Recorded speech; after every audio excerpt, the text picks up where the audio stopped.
মাধ্যমিক 2026-এর সাজেশান প্রশ্ন নম্বর 14। এই অঙ্কটিতে একটি নিরেট অর্ধগোলক ও একটি নিরেট শঙ্কুর ভূমিতলের ব্যাসের দৈর্ঘ্য সমান ও উচ্চতা সমান হলে তাদের আয়তনের অনুপাত ও বক্রতলের অনুপাত কত হবে। তো এখানে আমরা প্রথমে ধরি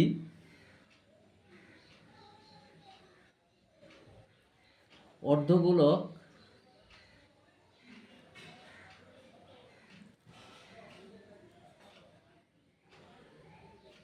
ও শঙ্কুর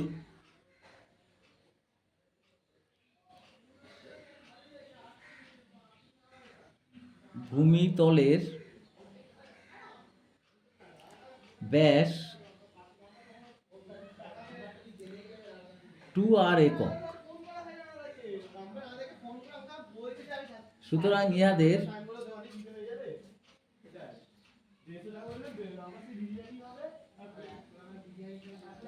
ব্যাসার্ধ হবে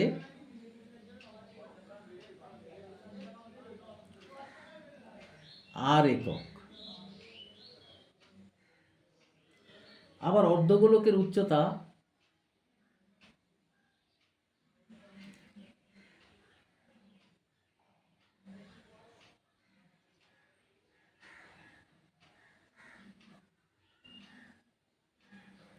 উচ্চতাটা হবে r একক।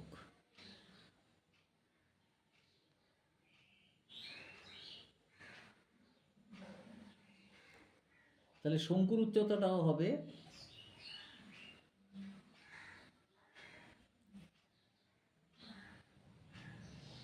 উচ্চতা সমান হবে r একক। সুতরাং শঙ্কুর তির্যক উচ্চতা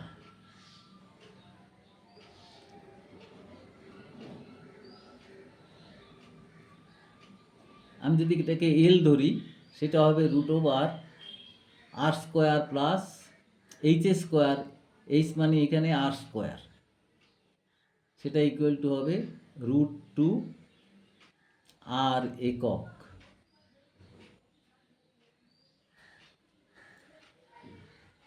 এখন ইহাদের আয়তনের অনুপাত, এখন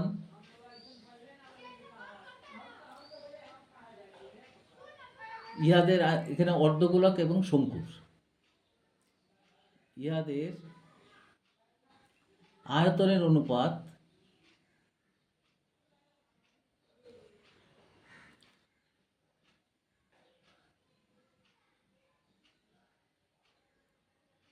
সেটা হবে কত? দেখো, অর্ধগোলকটা যে 2/3 πr³ ইস টু শঙ্কুটা হচ্ছে 1/3 πr² ইন্টু r। তাহলে r³ কেটে যাবে, 3 কেটে যাবে, তাহলে 2:1। এটা একটা উত্তর হয়ে গেল। আরেকটা হচ্ছে ইহাদের বক্রতলের অনুপাত নির্ণয় করতে বলা হয়েছে, তাদের আয়তনের অনুপাত এবং বক্রতলের। আবার বক্রতলের অনুপাত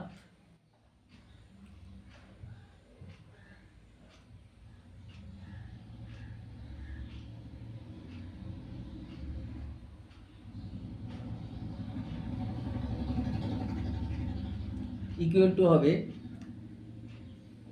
2πr²। অর্ধগোলকের বক্রতলের ক্ষেত্রফল হচ্ছে 2πr² ইস টু πrl, সেটা ইকুয়াল টু হবে পাই কেটে গেল, একটা আর কেটে গেল, 2r² ইস টু পাই কেটে দিচ্ছি, তাহলে r ইস টু √2r, সেটা ইকুয়াল টু হবে 2:√2। এবার √2 দিয়ে ভাগ করলে এইটা হবে √2:1। এই একটা অ্যান্সার, তাহলে আর এই আর একটা অ্যান্সার, দুটো অ্যান্সার হয়ে গেল।